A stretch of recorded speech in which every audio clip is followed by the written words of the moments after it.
இன்றைக்கி டிஃப்ரெண்ட் ஃப்ளேவரில் ஒரு ஃபேமஸான டெசர்ட் செய்யலாமா? கேசரி தாங்க அது. கேசரியில் என்ன ஃப்ளேவர்னு கேட்குறீங்களா? வாங்க பேசிக்கிட்டே செய்யலாம். இது என்ன பழம்னு தெரியுமா? லெமன்னு தானே சொல்ல போகிறீங்க. ஆக்சுவலாக இது லைம், தமிழில் இதை தேசிக்காய்னு சொல்லுவாங்க. ஒரிஜினலாக இந்த லெமன் இப்போ அவ்வளவா கிடைக்கிறதில்ல. ஸோ இந்த கீ லெமனுங்கிற சின்ன வெரைட்டியை வச்சு கேசரி பண்ணலாம். லெமன் கிடைச்சா அதையும் யூஸ் பண்ணிக்கோங்க. இப்போ இந்த லைமில் இருந்து ஜெஸ்ட்டு, அதாவது மேல் தோலை சீவி எடுத்துக்கலாம். கேரட் சீவுற மாதிரி அழுத்தி சீவக்கூடாது. ஜென்டிலான ப்ரெஷர் கொடுத்து சீவும்போது மேலே இருக்க அந்த ஃபைன் லேயரை ஈஸியாக எடுத்துடலாம், வெள்ளைத்தோல் தெரியாமல். இப்போ லைம் ஜெஸ்ட் ரெடி. இதில் 3 பழத்தோட ஜெஸ்ட் இருக்குது. இதில் சர்க்கரையை பொடிச்சு எடுத்திருக்கேன். இந்த கேசரிக்கு 1 பங்கு ரவைக்கு 1 பங்கு சர்க்கரை கரெக்டாக இருக்கும். அப்போ சட்டிலாக ஸ்வீட் திகட்டாமல் இருக்கும்.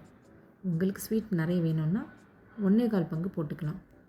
இந்த ஜெஸ்ட்டை நல்லா போட்டு மிக்ஸ் பண்ணணும். அப்போ இந்த ஜெஸ்ட்டில் இருக்க ஆயில் வெளியில் வந்து ஃப்ளேவர் நல்லா என்ஹான்ஸ் பண்ணி கொடுக்கும். இதில் ஒரு 1/2 கப் ரவை எடுத்திருக்கேன். இது அப்ராக்சிமேட்டாக 120 ml கப். உங்களுக்கு வேணும்னா அளக்கிறதுக்கு சின்னதாக எந்த பாத்திரம் வேணால் எடுத்துக்கலாம். ஆனால் எல்லாத்தையும் ஒரே பாத்திரத்தில் அளக்கணும். இந்த கேசரி இருக்கே ஒரு வெர்சடைலான டிஷ்ஷுங்க. எந்த ஃப்ளேவர் கொடுத்தாலும் அக்காமடேட் பண்ணிக்கும். ஆப்பிள், பைனாப்பிள், சப்போட்டா, வாட்டர்மெலன், பலாப்பழம்னு எல்லா ஃப்ளேவர்லேயும் நான் கேசரி சாப்பிட்ருக்கேன். என்னோடய பர்சனல் ஃப்ளேவர் இந்த லைம் இல்லாட்டி லெமன் கேசரி தான். இப்போ ரவை நல்லா வறுபட்டுருச்சு. இது ஒரு தனியாக பாத்திரத்தில் மாற்றிக்கலாம்.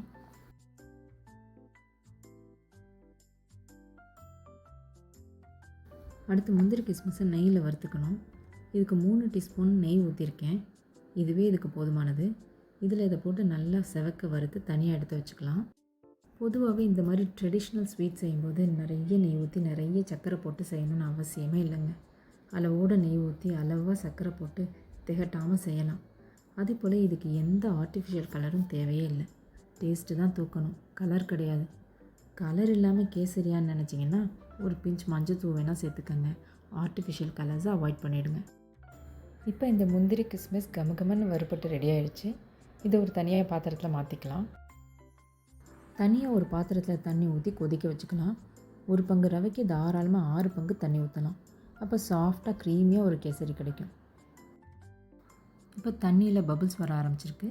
இந்த ஸ்டேஜில் ரவையை போடலாம். நல்லா கொதிக்க விட்டு போட்டால் ஈஸியாக கட்டி விழுந்துடும்.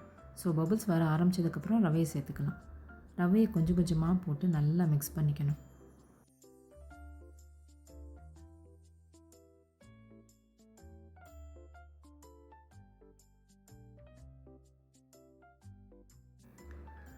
ஓரளவு கொதித்து திக்க ஆரம்பிக்கும் போது ஒரு லைமோட ஜூஸை இதில் ஊற்றணும். இப்போ இதை நல்லா மிக்ஸ் பண்ணிக்கலாம்.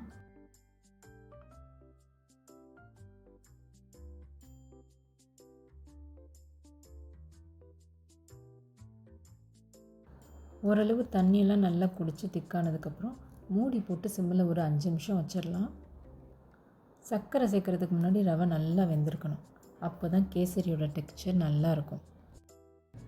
அப்புறம் இந்த ஜெஸ்ட்டு சேர்த்த சர்க்கரையை சேர்த்து நல்லா கரையிற வரைக்கும் கலக்கணும். இதுக்கு ஏலக்காய் கண்டிப்பாக சேர்க்கக்கூடாது. அது இந்த ஃப்ளேவரையே கெடுத்துடும்.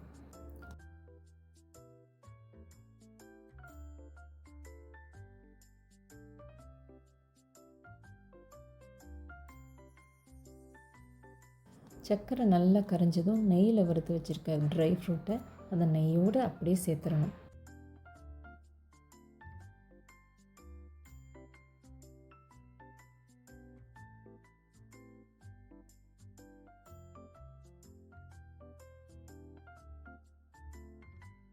ஆஸ் யூஷுவல் இனிப்பை தூக்கி கொடுக்க ஒரு பிஞ்சு உப்பு சேர்த்துக்கலாம்.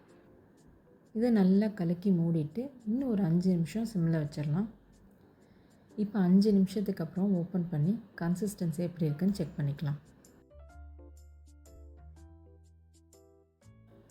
டெக்ஸ்சர் நல்லாவே வந்திருக்கு. இப்போ கீ லைம் கேசரி ரெடி. யம்மியாக ஹெல்த்தியர் வெர்ஷனில் ஒரு கேசரி. இப்போ உங்களுக்கு பிடிச்ச மாதிரி கார்னிஷ் பண்ணிவிடுங்க. அப்படியே சப்ஸ்கிரைப் பண்ணிவிடுங்க.